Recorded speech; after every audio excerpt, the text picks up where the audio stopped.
Well, Chris, you have a new highlight for your highlight reel. How good did that one feel to go out there and get back in the win column? Man, I've been putting in a lot of work, a lot of hours.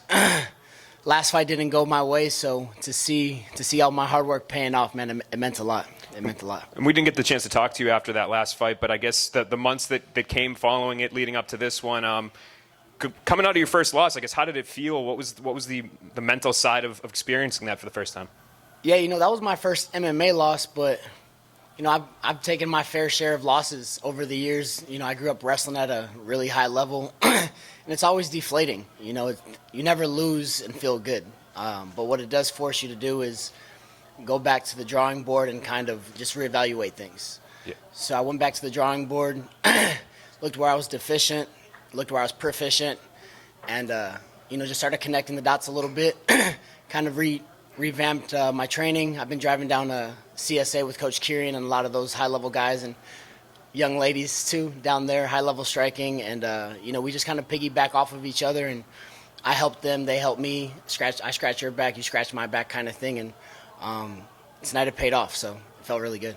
Yeah, and I'm sure, Saad Awad, somebody that's been around forever, he's in these gunslinging contests.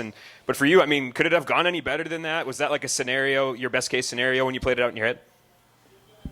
I had a million scenarios played out in my head, and that was probably not one of them. Like, I've been working on that high kick tirelessly. I work on it daily, and, I see it from my training partners. I'm throwing it in practice. I'm landing it.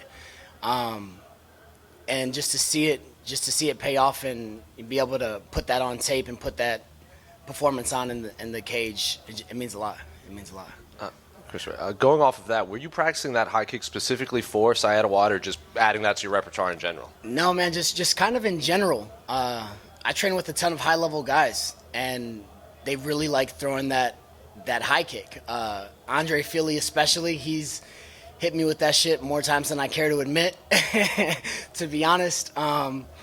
So it's kind of like I said, man, I scratch your back, they scratch my back. We're all just throwing ideas and just kind of crafting and molding each other. So it just kind of went down like that. And you said like this scenario was probably low down on the list of how it would turn out. So when you actually threw that, when did you decide like I'm going to throw this high kick? Like was there a moment in there, or you just like in the moment just caught up in it? Yeah, so I try to stay in the moment as much as I can.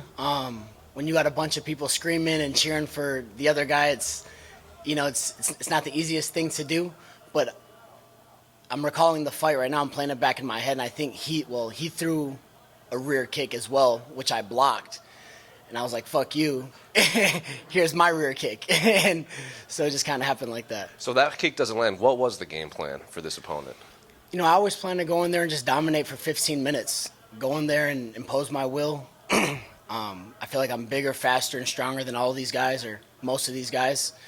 So that's always the game plan, prepared for 15 minutes, and to be able to go out there and get it done in 36 seconds, man, that was a lot easier than a 15-minute war. And like Nolan said, Saad Awad's been around for a long time. He's a name a lot of Bellator fans know. So what do you want next after this? Is there a date or a name in mind, or when do you want to get back in there?